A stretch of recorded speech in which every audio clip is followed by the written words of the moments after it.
Welcome to the Changing the Perception of Sales podcast, and today I'm very delighted for our first ever in-person recording to be joined by the legend that is Hishem Azzouz. Hishem, thank you for joining us. Yes, lovely space that you've built here, and excited for it. Me too. Olivia's got to take all the credit for the space. I must say, the first recording we're doing it with a guy that's recorded how many podcast episodes? Over 500. God, wow. I feel under pressure here. But as we always do, please just give an introduction into who you are, what you do for those that are tuning in. Sure. So my name is Hishem Azzouz. I do two things. I host my own podcast called the Recruitment Mentors podcast, and I also have a business called Hector. My world is recruitment. So the sort of real mission that I'm on that aligns with what you're doing here is changing the perception of recruitment. And the way that I'm trying to do that is by making training and education accessible to every single recruiter out there. And I'm trying to do that with the podcast. So every week we release an episode with a top performing recruiter or founder to find out how they've succeeded, how they got over their challenges. And then at Hector, we provide online courses that are all delivered by current top performing recruiters. So that's me. Brilliant. Great introduction. And for those even listening to this, there'll be a lot of recruiters listening to this, salespeople as well, would definitely recommend they check out the podcast. Mm-hmm. But starting at the beginning, then you've obviously not always had a podcast. You've not always been the owner and founder of Hector. Where was your first introduction into the wonderful world of sales? Yeah, so probably like a lot of people, I had no idea what I wanted to do. I didn't go to university. I literally wasn't that sure at all. Got to college and... didn't do very well. I think because school, I was like the classic like B and C student, and then college, obviously it's over to you really. I mean, I'm old enough to remember that you used to get paid for your attendance to college because it was optional. So I was in the period of getting £30 a week called EMA. Yeah, I remember EMA. Yeah. So I did your normal A levels, and then I literally had no idea what I wanted to do. Was unsure about university. I just felt deep down if I wasn't entirely gravitating towards a particular course, what I wanted to do, I'm not sure university is a good idea. So next best option, I enrolled myself in a plumbing course. Hishem the plumber. Yeah, so the third year, a big part of it was obviously stay in education. You could do 3 years, and also it was the last year of EMA. So yeah, like literally did it with two really good friends. One, now his business is he's a plumber, that's his trade, which is really cool. But yeah, I managed to pass that and then came out of that and was like, I still had no idea what I wanted to do. I think I did have a lack of like tasting. You know, I worked in just typical environments. I worked at the range, worked at B&Q. There wasn't like a lot of environments I got exposed to. The work experience I did back in the day was initially I thought I wanted to do something with like IT computers. My work experience was working in like a really dull office, IT related. That didn't inspire me at all. So I just literally left college, had no idea what I wanted to do. Ended up working at Domino's, being a delivery driver. And I don't know. I was just trying to figure things out. And basically, classic story was me and the guys had a lads trip to Magaluf, had a good time, and left that holiday being like, it'd be unreal to work there. Just sort of the classic thing around that. So the following year, carried on working at Domino's. The following year, I went to Magaluf to do a season on my own, and I sort of enrolled myself in one of these things where you pay for like 4 or 5 weeks accommodation. They're supposed to help you get work. They don't. It's just a bit of a piss up really for 4 or 5 weeks, and you do it with like a cohort of people.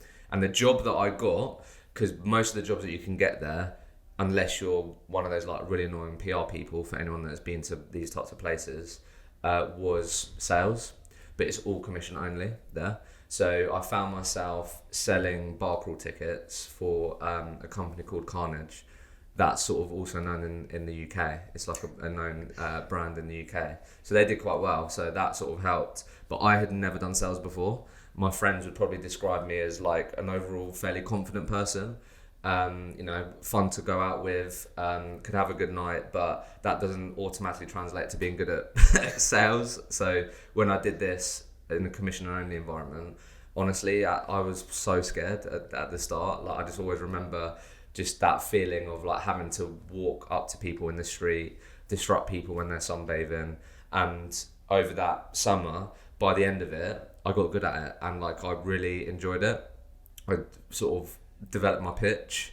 We used to go knocking on hotel room doors, where we'd sneak into hotel rooms, knock on people's doors, try and, you know, close people to let us come in, and then we'd stand in front of groups and who are pre-drinking and stuff and just do the pitch on the bar crawl. And the really cool thing about that environment from a sales aspect was it was really transactional in the sense of like you either got the sale or you didn't, because to get on the bar crawl you had to give us €10 as a deposit, and then you pay €15 when you got there. So that was the funnest thing about it, because you basically like found out if you got the sale or not, like there and then, which is really fun. So I honestly wouldn't change that for the world, because I didn't go to university as well. First time living on my own, ended up living with a bunch of Scousers. I thought I was a northerner for a period, wearing all the typical brands, literally really tried to fit in. But yeah, commission only, selling bar crawl tickets, did that summer. After that I came back and I was like, I want to do sales. Ended up in a typical insurance sales environment in a call centre, did that, and then I wanted to go back again, so I went back the following year, came back again, did insurance sales still, and that's where things started for me. So it was that experience that actually made me, I wouldn't even think it before, which is crazy to think, but I would never think that there's a career in sales, like genuinely. And when I then found myself in that environment where it's like you make your rent by selling or you don't, is then I was like, I really like this. It plays to some of my strengths. It's something that I've got better at, and yeah, like really enjoyed it. So I was fully invested after that first summer abroad. Love it. I remember Carnage right there. That's the one with the orange or white vest tops, is it? Yeah. Yeah. Definitely had a couple of experiences at Carnage. One in Zante, I think, and the other one at uni back in the UK, so very familiar with that. I won't ask you to fully relive it or deliver it, but the pitch that you mentioned when you were in someone's room in front of a group, just give us an idea of what you would include in that pitch, or how you would maybe go about it to try and get those sales there and then. Yeah, no, that is a good question.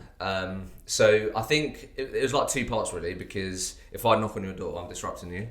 So there's definitely some like upfront contracts. I wouldn't think it was that back in the day, but it was like trying to get that initial like, is it a bad idea for me to come in and tell you about one of the nights that should be a good night for you, sort of thing. Have you got plans for this night? If you haven't, you're probably going to miss out. Bad idea for me to let you in.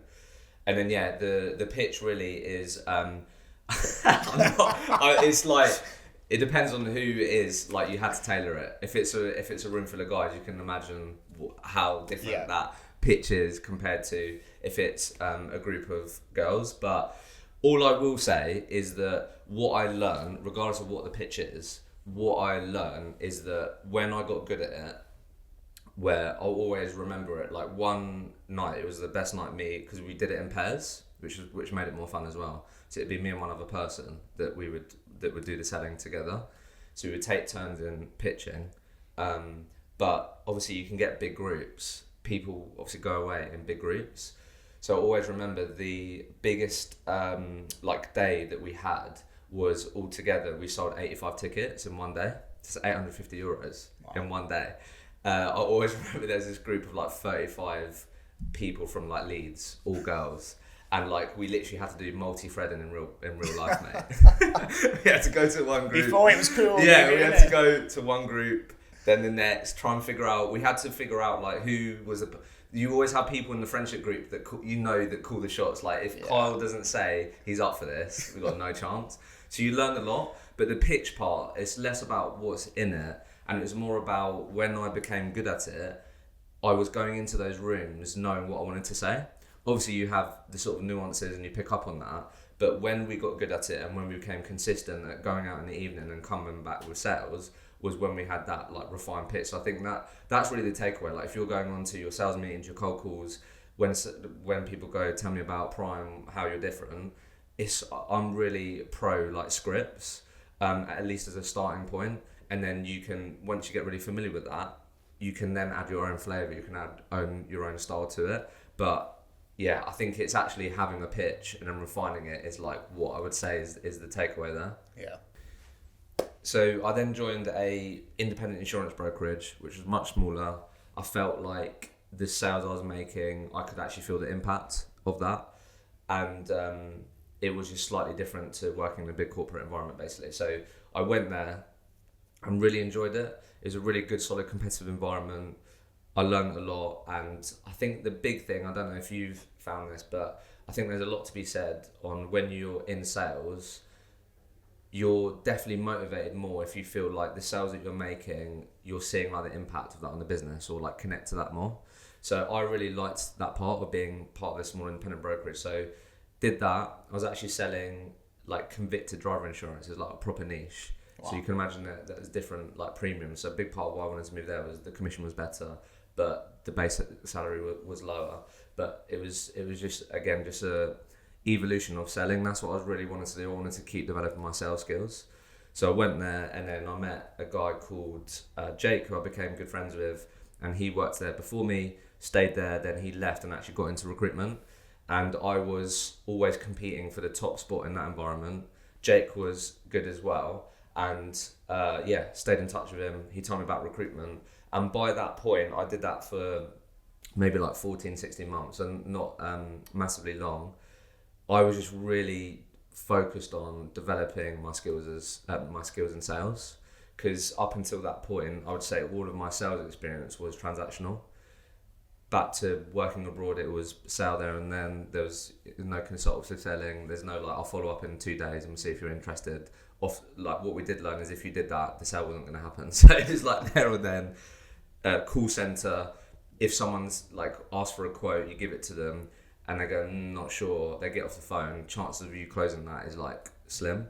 So it was all transactional. So when he told me about recruitment, described it, bigger, obviously deal sizes, more consultative, it takes longer to get the deal over the line. That like really spoke to me. And then when I did my research then, this was like 2016, there wasn't loads of content online, but all I learned was like you can earn obviously 100k in the first year, all that good stuff, and good money. And I felt like why I wanted to do it was I felt like it could make me more of an all-rounded salesperson. So become more consultative, work in an environment where it takes longer to do the deal and the deal size is larger. And then that's why I actually wanted to get into recruitment at that point. Did you earn 100 grand in your first year in recruitment? No, I did not. No. First year was really tough, but I joined a small business outside of London, 8 people, sat directly next to the founder of the business, who I learned a ton from. And yeah, first year was really tough, but I'd be confident if you was to ask him to describe what Hishem was like in his first year, was that there's not one part of me that didn't give it a real crack and gave it a go. As I'm sure plenty of people experienced in sales and in recruitment early on, is you have those early setbacks. In recruitment, you have the dropouts.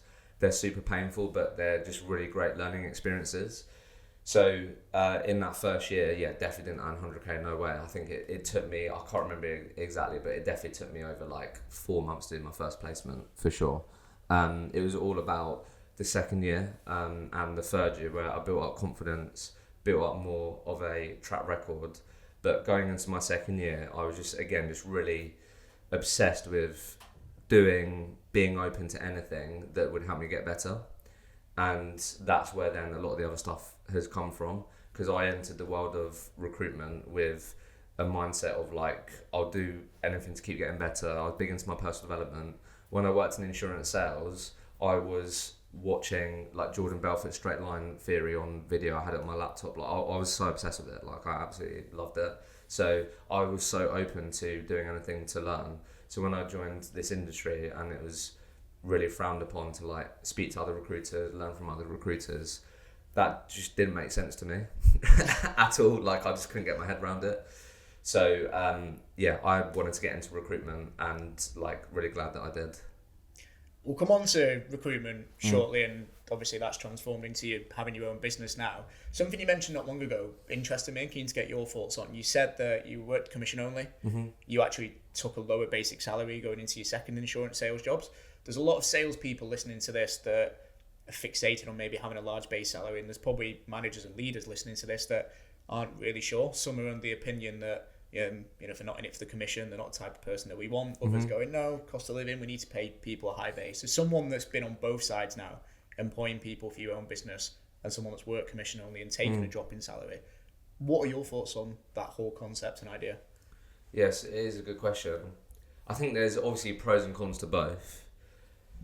I think it does depend on who you're hiring, I think. And what I mean by that is if I think about where I was in my life then, I was living at home, my outgoings weren't huge, so really the risk that I was taking wasn't much, really. So that's why taking a lower base, having more of a earning potential on the commission is something that didn't really feel risky to me. So I do think it comes down to who you're hiring, where they're at in their life, and that's a factor. And then it's also down to you to decide as an employer the types of people that you want, because as I'm sure you agree on, is like if you're hiring someone that's commission only, that's going to be a certain type of character and a certain type of person. So I think it comes down to the types of people that you do want to hire. So really, I don't know. I think in today's world, I think it's fair that young people want to be able to like live, right? I get that for sure. And then, I don't know, I think you'll always hear stories of people making amazing things happen when their back's against the wall. So I think there's something to be said around having pressure. If that pressure's having a low basic salary and having more of a commission, that could be a good thing. It's a good thing for a lot of people. If that pressure's that I've got my first newborn on the way and I've got to make stuff happen, that's another pressure, right? And a lot of people have got those stories that I found. So I think it's just about, I don't think we should go into sales careers expecting stuff, personally, especially when you're early on in your career. I don't think we should expect to be given things to us. And I think things feel way better when they're earned. So if that means you start on a lower base and you get your commission, then cool. But if that isn't, you don't like that, then that's fine. I think it comes down to the types of people that you want to hire. I think that's down to you as a business to decide, and may even come down to like your strategy, really. Yeah, I don't think there's any right or wrong. It's just interesting, the conversation that seems to come up quite a lot. But I like what you said there around being earned as well. I think if you've got a deal that you've had to put so much time, effort, overcome obstacles in versus an easy deal, you always remember the difficult one more because you feel like you probably earned it a little bit more. And I think the same can be said around just generally what you mentioned there. Yeah, I think the big thing to think about when we think about this question, you deal with way more young people than I do, but it's like when are you best to take the most risk? It's when you're younger. Obviously, everyone has different circumstances. I was lucky enough to be in a household where my mum and dad's still together. I could live at home, all of that. So like genuinely, I had no risk. Like there wasn't any. Do you know what I mean? Whereas I understand as we get older, there's different things that come into play, right? You start adding to your outgoings. You start making different commitments. So I think the time to think about a commission-only job or taking a lower base is absolutely when you're younger, when there is less risk, really.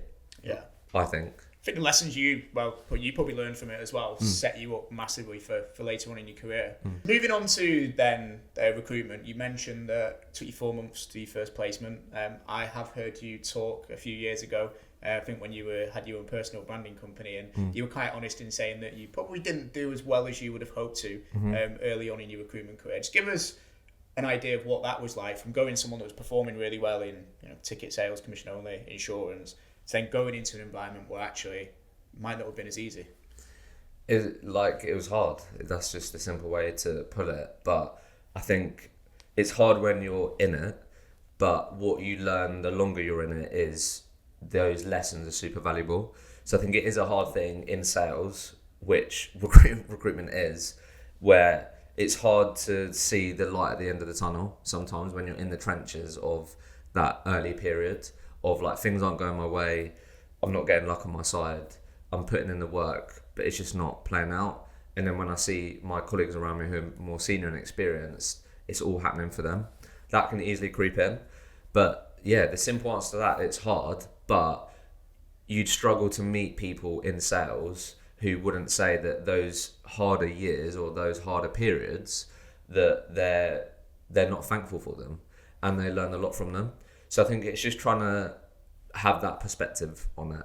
Obviously, if we're still having the same outcomes, then it's like, what do we need to be doing differently? But I think in that early period, it's hard. But I think at the early period, it's just more about getting reps in, getting experiences in, and being less focused on the outcome. If you're in an environment and work for an employer that is facilitating that and is championing that, or is seeing that you're putting in the inputs, but they're confident the outcomes will come. I think it's the inputs, the reps, the experience is the most important thing early on versus getting the big commission checks. A lot of people that I've interviewed who have really struggled long term are actually those that have success early, I found. So I think I'd actually rather have, personally, more hardship at the beginning and less success versus more success and then more hardship, I found personally. Because a lot of people, once you have that success and then you have that hardship, you've got something to compare it against. Whereas if things are really hard, then you get the success. That feels better. I found it when I've interviewed people. I don't know if you've got anything to share on that, but I found that time and time again. Yeah, we've had it. 'Cause people always get a little bit of success early on. A lot of people do, and then when they do get the things that don't go their way, probably 3-4 months into the job, it's just so much more difficult for them to deal with because they're like, hang on, it was easy a few weeks ago, where everyone can get a little bit lucky or have a big success early on. So I could completely agree with what you said there.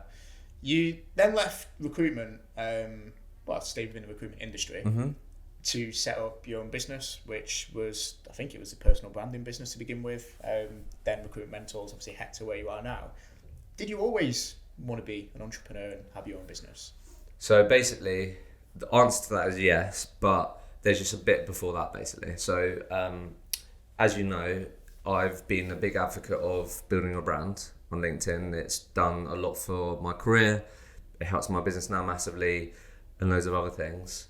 But as I was saying to you, first year was really tough in recruitment, and I was just really open to anything that would help me have higher chances of success.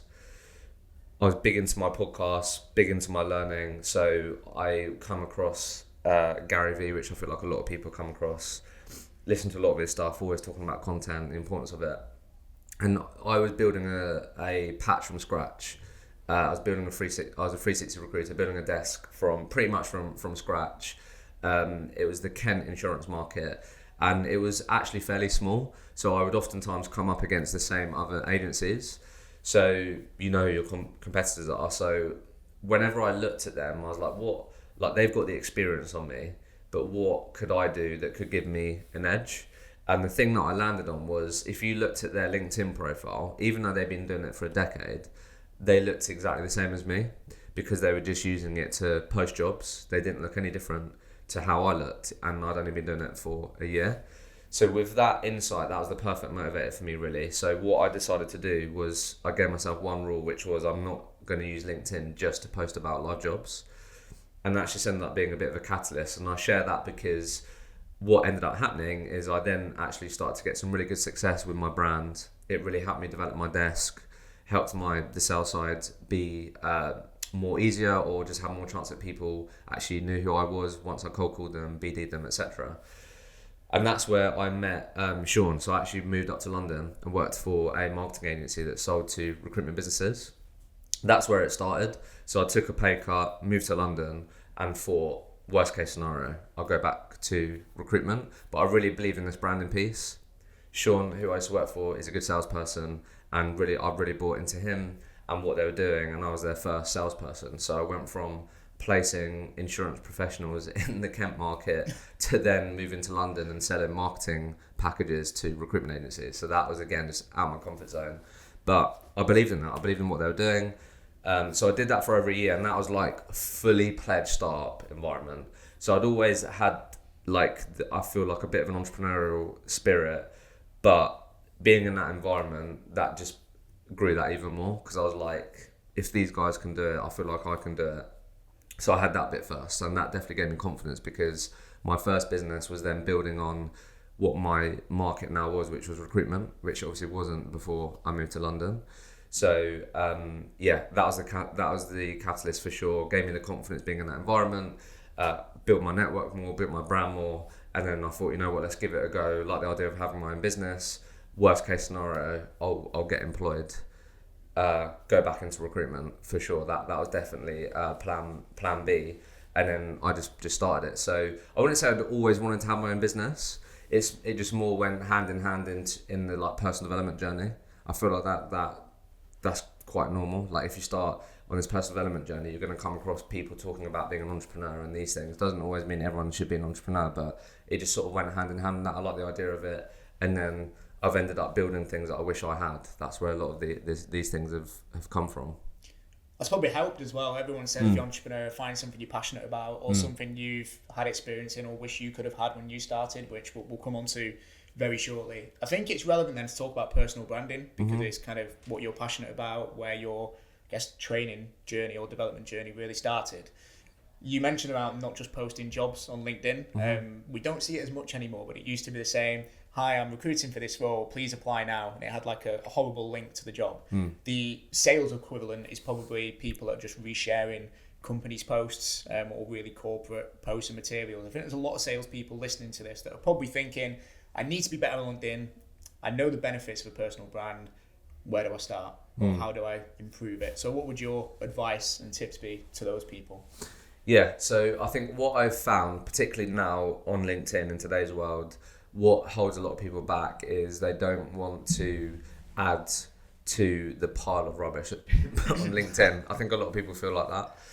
So I do appreciate that. I get that. I think LinkedIn has become a wild place. Like, it's become so video heavy that, like, when I first posted a video on LinkedIn, I couldn't post it natively. I had to get my manager to post it in like 2017, and it was a YouTube link. Like, you couldn't post it. That was only in 2017. So it's massively changed. Obviously now you can't not go on LinkedIn and see selfies, and like it's become really this line of like personal and professional has become really blurred.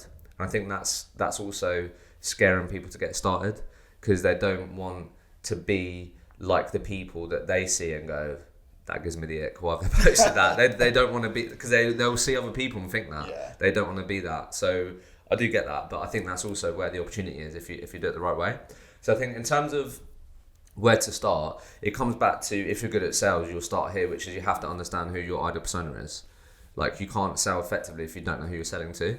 So it's the same with your content. So for salespeople, it's likely the same as your ideal customer profile. Like that's where you have to start. You have to understand who you're trying to communicate to, who you're trying to engage with.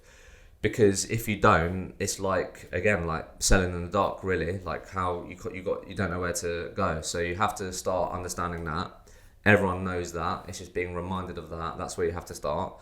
Once you start there, then really it's just, all you have to do really is just start with a bit of a non-negotiable list of like, right, I want to take my personal brand seriously. I'm going to do 1 post per week. I'm going to make sure that I grow my network every single day. I might add in there that I'm going to try and engage with people in my network on a maybe daily basis or weekly basis. And I'm going to start there and see where we end up in a couple of weeks' time. I think it's just starting with like the simple stuff, and people that really understand their market will be able to come up with content ideas because you're speaking to the people that you want to be engaged with every single day. I love all of that, what you said there, and I think it's relevant that people in sales should be thinking about their ICP and posting content that's relevant and really resonates with them. And I think the summary really is, if you're working in sales, what if your ICP isn't on LinkedIn? Would there be any benefit, in your opinion, for them to even bother about a personal brand? Yeah, for your career. Yeah. I think it's also for your career. Like, obviously we want it to help with sales. I think in the world that we live in now, if you look at any person's cadence or sales approach, not everyone, but a lot of people will have digital touch points before they get to the call, and part of that is just try and build some sort of trust, credibility, or at least familiarity before you call them. So I think it's just part of the game now, really. So I think building a brand will massively help that. But the other piece is like how it benefits you personally. Like, I've had it in my team, so I'm always trying to encourage my team. It doesn't come natural to them. They didn't post at all when they joined me, and the goal always is just 1 post per week. I help them come up with ideas if they need it, and some really cool things can happen. So Beth in my team, she's in her first 2 years of being in customer success, and because she's sharing content, she's ended up having people reach out to her to ask for advice on how she's found the transition to customer success and these things. So there's honestly, like, I've had it so many times where just by putting yourself out there, it can benefit you personally. Obviously we want it to benefit our sales targets and our sales quota, but it is also that, like, it is an asset that you keep with you wherever you go. and it will give you opportunities, whether that be to meet a mentor, whether that be to meet someone that you become good friends with maybe, or just your next career opportunity. So I think that's also the reason, and it can help you stand out. Yeah. Great advice for people looking to build their personal brand. Back onto your journey then. So we're coming into, you worked at Hoxo, obviously working in sales, and decided to set up your own business, which started as Recruitment Rollercoaster, wasn't it? I think that was the podcast, yeah. I'm interested in the why behind all of this, because I'm under no illusion what you do. You're always hosting events, you're always doing podcasts, you're building your own business, which is a tech platform. You're now employing a couple of people, and we'll come on to some of those different facets, but why do you do it? Yeah, it's something that I ask myself. And if I don't feel connected to it, I do struggle mentally. Like, I think when I have those down periods or those challenging periods, which you do when you're trying to build something, you have high expectations of yourself, it's when I've not thought about or realigned, recalibrated on like why I'm doing what I'm doing. So it's absolutely important. I feel like I do struggle with this sometimes. I do feel like it can evolve, but where I always end up is my why really is I really like the idea of building something that helps people get better. I know it's a bit cliche, but I just really like the idea of building something and playing a part in someone's life that enables them to achieve their goals, get more out of what they're putting in, and ultimately just develop and become better. And that just really speaks to me, because I think, I haven't always had the mindset that I had, and the sort of the lead domino for me in my life has been just realising that the best investment you can make is in yourself. Not everyone has that epiphany, maybe even thinks that. But when I thought that in my early 20s, I then just become obsessed with just trying to get better. Before that, I didn't care about that. I was just going out on the pool, the usual stuff. That's all I cared about. I cared about other people's opinions too much. Yeah. And then, luckily I've got a pretty good friendship group, and just since then, it's just so, building something where, I'm playing a part in people getting better, getting more out of what they're doing, getting closer to their goals is the why. And I'm trying to do that with the podcast, I'm trying to do that with my business, just trying to build something that, has an impact on people, is doing good, is sort of what speaks to me really, as to why it always gives me energy, why it keeps me motivated, is really the why that I do it. You do always have energy as well. I've never seen you not smiling or not full of beans, which is good. So it certainly works. And coming on to, let's start with Recruitment Mentors. That was kind of the podcast, and a lot of it evolved kind of from there.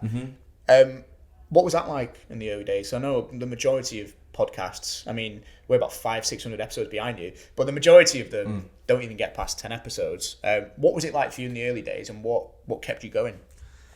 Yeah, so I started the podcast in 2018, I think, early 2018. I was still working in recruitment, and I'm someone that is willing to take action. I'm not someone, and I do pride myself on that, I'm not someone, we all know these people who say, I've got this idea, and nothing happens. I'm the opposite of that. If we're good friends and I'm saying, Carl, I've got this idea, the next time you meet me, I'd like to think that I've made some progress, or I've done something to get there. So I really pride myself on that. So I had the idea to start the podcast when I was in recruitment, because I looked for a recruitment podcast. There wasn't really any out there. I was sharing content. I got confident with that, comfortable with it. So I was like, why not start a podcast myself? So it started in my bedroom, using a mobile phone, doing it completely remotely, but literally through this mobile phone in 2018. And the why I've kept doing it is, again, back to what I was just saying, is if this helps one person, I think it's a good thing. So again, it sounds simple, sounds a bit cliche, but that it is those types of things that keep you motivated to keep putting stuff out there. And then as soon as you start getting some of those messages that are like, Carl, listen to your podcast, really enjoy it, that's the stuff that keeps you motivated, and you're like, you know what, this is a good thing, you need to keep putting energy into it. But also, I'm a very curious person, so being able to ask questions, learn, again, it just goes hand in hand with what I like doing. I always need to try and get better at relaxing, and I'm good at sitting there watching series and relaxing, but like I'm sure people can agree with this, is also sometimes I find it really hard to like not do something productive. I've got this free time and then I start feeling bad because I'm not being productive. I've got all this free time, I should be doing this and all that. But I do generally, if I've got free time, I like listening to a podcast. I like learning. Like I just love it.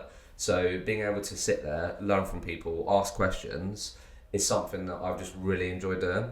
So obviously that helps as well. Now I've been doing it over 6 years, and like anything, the longer you do it, the more momentum that you build, the more successful it gets, or the chance of it being more successful gets. And with something like a podcast, is if someone discovers it tomorrow, there's so much content there to then find, which they'll have with yours as well because you keep doing it.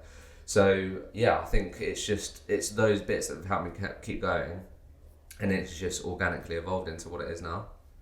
How many listens or downloads do you get a month at the minute? So it's something that I don't try and obsess over, because I think if you do a good job, then it takes care of the rest. Takes care of itself. But right now we're reaching between like 60 to 80,000 recruiters a month, which is crazy. Like you just see numbers on the screen and you forget they're humans. So yeah, like we reach a lot of recruiters. There's a lot of recruiters out there, as you know. Oh, plenty. The UK is not short of recruiters. You're quite humble with it, but that's incredible. 500 plus episodes, that many a month. Like incredible journey you've been on. I think what I would take from that, and I'm sure the listeners would be, that it just started with you taking action, and it wasn't this glamorous studio that we're fortunate enough to have now. It was just literally doing it on a phone and getting started, which I think a lot of people in sales can probably really, really learn from. You said you use it as a tool to be able to learn from great people. Selfishly, that's what I love about doing this podcast as well, because I get to learn things from people like you. 500 plus episodes. What are kind of some of the key common learns you've been able to take from all the successful people that you've interviewed over the years? The people that I've interviewed that have been the most successful aren't special. There's nothing. What I mean by that is there's nothing that you see in them that you can't be, or like that. That's something that I always feel when I'm inspired, is like that person I just interviewed has achieved great things, and there's no reason why I can't do that. Is definitely part of it. Like I think that's something that I've always took away in these massive high performers that I've interviewed. Is just firstly that, like, there isn't this like special thing that they do. A lot of the time it's just doing the things to really high discipline for a long time is the thing. It's actually the boring stuff that people do really well. But that is definitely one thing that I always think, because I think sometimes you can put people on a pedestal. So that's a good thing, hopefully, for people, is that there definitely isn't this like just special thing that top salespeople have. Like you can absolutely get there to where they are in your own journey or your own way. But I think there's a couple of things that come to mind. I think one, they always do the things that matter, and they stay disciplined with that. I think as you become more and more successful, particularly in sales, the thing you have to avoid at all cost is complacency. So I think the top performers that I've always sat down with, they still have that eager to learn, to want to improve, to want to get better, and they're humble enough to want to find that and learn from other people versus thinking they know it all, is the first thing. I think the other elements is they really do take their like craft seriously. But yeah, so in terms of the other bits is, yeah, they take their craft really seriously. They're always trying to improve it, get better. And then what I do find is the best people, I don't know if you found this, but the best people do end up figuring out like what their science is to be successful in their environment. They know what numbers they need to hit. They work backwards from their number that they need to hit, and they just stay really like dialed on that, and they just stay really focused on making sure they do the things that matter. And they're not looking for silver bullets. They're not looking for the new way to do things. It's just about doing what they do to a really good level consistently over a long period of time. So yeah, hopefully, yeah, there's not like loads of tangible things in there, but it is just about, it's just more of a reminder, really, I guess, for people. I think that's good. The first quote you mentioned again around the not necessarily special people, I think it's good. Like discipline, simplicity, consistency are all of the things that really matter. So we spoke about LinkedIn before. The issue that I think a lot of people find is there's this, try this new opener, or try this new question, do this. If you listened and implemented everything you saw on LinkedIn, you'd never do anything for long enough to actually see if it works. So I think there's some really actionable, just simple things there you've taken from the people you've interviewed. Let's move on to, actually one other thing I want to touch on is, you've spoke a lot around learning and development, and you've even mentioned there the people you interviewed are always eager to learn. Speaking personally, I think in probably my first year of professional career, that probably didn't come. But actually, as the years have gone, it's become a lot more important to me. Seems like it's something you've always had, but why do you think there are people that are really invested into their own personal development? And how can people maybe get that? 'Cause even if you look in our team, a lot of people are just more interested and more committed to it than others. What do you think about that? It is an interesting question. I'm really not sure if I know the answer to that. I just get the impression you've always... It's Not just always. innate. No, the trigger was that like realization. It was from that point. Up until that point, it wasn't reading non-fiction books, these things, that wasn't on my radar. So, I mean, there's so many factors that can influence it. I think I was just lucky that I had sort of friends on like a similar journey. My friendship group, obviously not everyone has that. I think a lot of people actually have the opposite, where you maybe start becoming more interested in this stuff and your friends aren't, and then you're like the odd one out almost. And then you have to try and find your tribe of people or people that have similar things there. I honestly don't know. I do think there's obviously external things that can influence it, but it is a quite internal thing, I think. I do think it does go quite hand in hand with being in sales though, because one of the things that I love about sales when I like first got into it was just the simple idea that the harder I work, the more money I could earn. And when you're in an environment where you're not in sales, that isn't the case. I could be the best cashier in the range, and then the other person could show up hungover, doesn't care, gets through it, get paid the same money. And that was the first thing that I was like, yeah, there's no way I'm not going to do sales ever again. I'm only doing sales. So I think in that environment, I do feel like it goes quite hand in hand, because you can get better, you can improve how you do sales. So I don't know. I do think it also depends on like the environment you're in. Yeah. So it's interesting. I'm not sure. It's internal, also external factors. I think it's a bit of both. There's nothing wrong if you don't want to keep wanting to get better as well. But I don't know. I just think it is a quite internal thing, maybe. Yeah. No, it just came to my head then, because I could see your passion for it. You've spoken about it a lot. You've also shared that some of the top performers you've interviewed have probably got it. And if there's a way that we can encourage more people to do it, I think you're right, it's either internal, people have got to take action and be accountable for it. Also, the environment that they're working in is important as well. They need to be talking about it, encouraging it. Yeah, that is a big one as well. Like, what is your work? Again, in sales, I think that is the cool thing about, if you're in a good sales environment, it should go hand in hand with people talking about wanting to get better and wanting to improve. And I think one of the coolest thing about sales is that, like, you can see yourself getting better, because you can look at the calls, the meetings that you had 3 months ago. You learn from them, you implemented different things, and then you're getting different results. I think that is the really cool thing about it. You can literally see the direct result of you getting better, you improving. So I think if you're in a good sales environment, you should be encouraged to want to be the best that you can, to develop, to learn, because I think it depends on like what you want to achieve in your sales career, but the best salespeople don't want to be average. Yeah, and if they do, probably not the people that you want as well. Coming on to Hector now, then, you are a founder of a software company, which must be amazing. What was that like in the early days, like kind of starting from scratch? Yeah, hard for sure. So it's like I guess it's SaaS in the element, but it's like it's training led. So like we sell it B2B to companies. They pay for users and seats, and then they get access to the material. So there's been a lot of learning, always, and it's been hard. Again, I think what makes it easier is coming back to that why. When you first start seeing the testimonials, the impacts that the product's having, that gets you really motivated. But again, it is just having that mindset of just being willing to learn, being willing to do the difficult things, and just being really committed to always trying to make what you're doing better, doing a good job of listening to your customers. There's never not enough time to speak to your customers, try and understand what problems they have. Can you solve them? Can you help solve them? So they're just things that come to mind. But it is hard. Like, there's plenty of good days, plenty of bad days, but most part, massively enjoying the journey.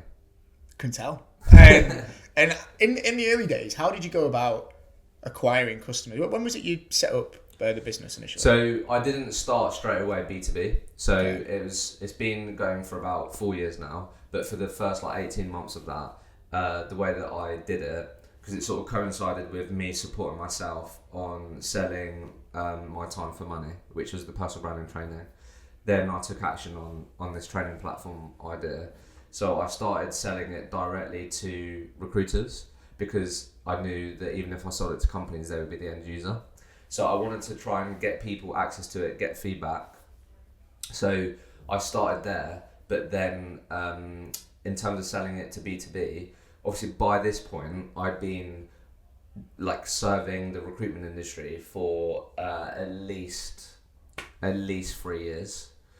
So then selling is about leveraging my relationships, leveraging my network, and doing what salespeople do, following up with people, engaging with people, having a target list, doing all that good stuff. But the way that I did it at the start was I got a initial group of companies that I said, you're going to be the first 10 companies on the platform, you're going to get an introductory rate and I want feedback. Started there and then tried to take on that feedback, the bits that we could implement, the bits that I felt mattered, and then it's just been an ongoing journey of improving our go-to-market strategy and getting good at that, improving it. That's just an ongoing thing, and that's definitely not perfected. Don't forget, we will be as well. Just isn't in any business, it's never perfected. How much of your acquisitions, you've obviously had a big brand, all the podcast stuff, just your general reputation in the recruitment industry. I'm sure everyone in recruitment knows your name, which is a great thing. How much of what you've done has been cold calling and kind of cold outreach and acquiring customers for Hector? Yeah, so just keeping it really real. I've hired 2 SDRs and that both hasn't worked. Just wow. keep it real. We like real. So basically because of that, I was definitely way more gutted about the second person. That's real. Just because I think the other person would agree that it wasn't right for them, wasn't right for me. That was on me. It's always down to I always take accountability. It's down to me at the end of the day. So the reason why I'm telling you that is because with the second person, they left the business in the middle of this year. So basically for a year, I think it's really unfair to ask people to do things that you don't do. So I always did the cold calling sprints with her, because I don't think that's fair. So we did that solidly for a year, but then because it's now just me, I think it's more about getting the most out of what's there, through my network and stuff like that. It's just being really honest. So I haven't cold called for the second half of the year. So the thing that's really working for us right now is anyone that views my LinkedIn profile, it's an ICP, they get a message from me. That's been really powerful. I wasn't doing that. I actually think that's how you get the most out of your branding stuff, is using it as a trigger to engage with people. So anyone views your profile, anyone likes or comments your stuff, if you're then just trying to open up a conversation, there's a lot that can happen from that. So really been improving that this half of the year. The other part is then just if anyone's, it's more interest led, if I'm honest. So what I mean by that is if you go on our website, you can download a one-pager. You can book a call, but that's really getting down towards the bottom of the funnel. But that one, downloading a one-pager on our business is a signal of interest. So that's where I'll put a lot of my energy right now, because it's me, because I feel like we can hit our target if we just focus on that. And obviously these people know who Hector is, or they know who I am, or they've got a bit of familiarity there. So I'd rather just put all my energy there versus cold. But when I had an SDR, I paid for data, we had a cold list, and we did that also then with the other stuff. So yeah, that's just me being truthful. But I really enjoyed the cold calling stuff. But again, it's a getting better at it is like fun. It's fucking horrible when you start each session. Like I never was able to shake that.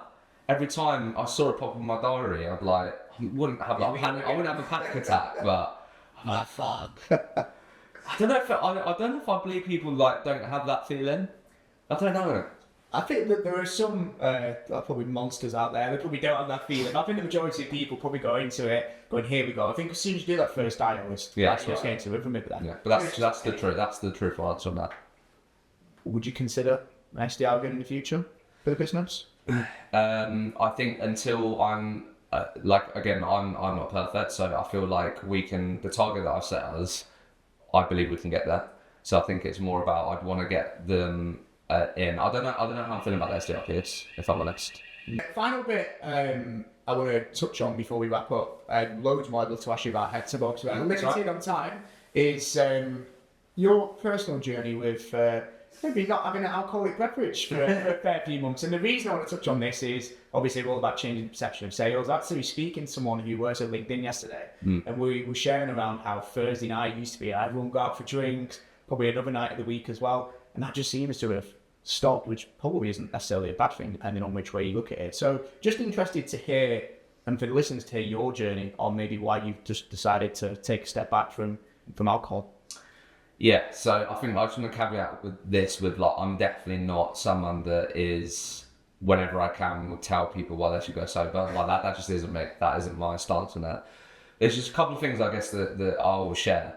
Firstly, the way that I think about what do you get by going not drinking.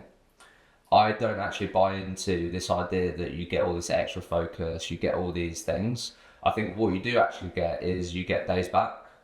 Because I'm sure if we're all being truthful with each other, it's the days after you drink that are the worst. I'm sure we've all had horrible nights out as well where we do things that we regret and all that stuff. But in terms of how you feel, it's the days after. So if you don't drink, you get those days back. And have you ever thought, okay, this year, how many days have I lost to being hungover, or how many days was my anxiety through the roof because I was drinking the previous night? So I think that's my first answer on it, is actually that's the cool thing. So like if you're trying to build good habits, you're trying to do good things in your life, it's just easier to maintain them when you don't lose 2 days or you get those setbacks, which you do when you wake up after a night out, is how I think about it. My relationship with alcohol just went through different stages. I'm sure a lot of people can relate to that. You know, late teen is all about going out on the pool. Early 20s, it was all about that. Going out. Yeah, you can handle the hangovers. It was all that. And then mid 20s to turning 30, it was a bit more casual. It was maybe the odd like proper messy one, or it was having a couple of drinks whilst going out for dinner. The thing for me, like, was it was a catalyst for bad habits. So I'm like a massive foodie, basically. Like, if I have 2 pints, I'm thinking, can I get a McDonald's on that? That's when you've had 2 pints, the answer's usually yes. Yeah. So like, it was more that, and then I'd wake up the next day and I'd be like, what are you doing? Like, yeah, all that stuff, all the self-hate stuff. So I just like the idea of leaving alcohol in my 20s. So I turned 30 last year.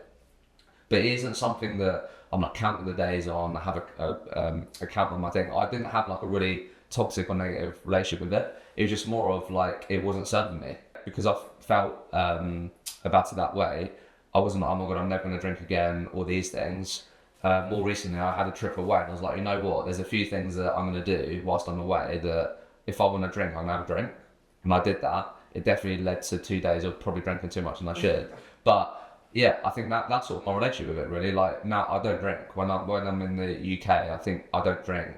I guess when it comes to what you're talking about, I don't know. I think it depends where you are in your life. You know, I think if a lot of people were truthful about their relationship with alcohol, I think, you know, you'd find it hard to go, you know, well, every time I wake up after drinking, I feel really good. I just don't believe that. So, you know, you have a good time when you drink, of course. Yeah, I just don't think there's anything wrong with it, really. I think it depends where you are in your life. I think a lot of people make friends at work, and those socials are important. but you just might be at different chapters in your life, and you might have a different relationship with alcohol. Some people have way more of like a dangerous, toxic relationship with. Well, I think it sounds like you've got a really healthy relationship with it, though, which has obviously developed over the years. And I quite like that you've got your stance on it. And it's not, everyone should not drink, everyone should do this. I think it's really honest to hear that. So I'm sure people listening will be able to take a little bit away from it.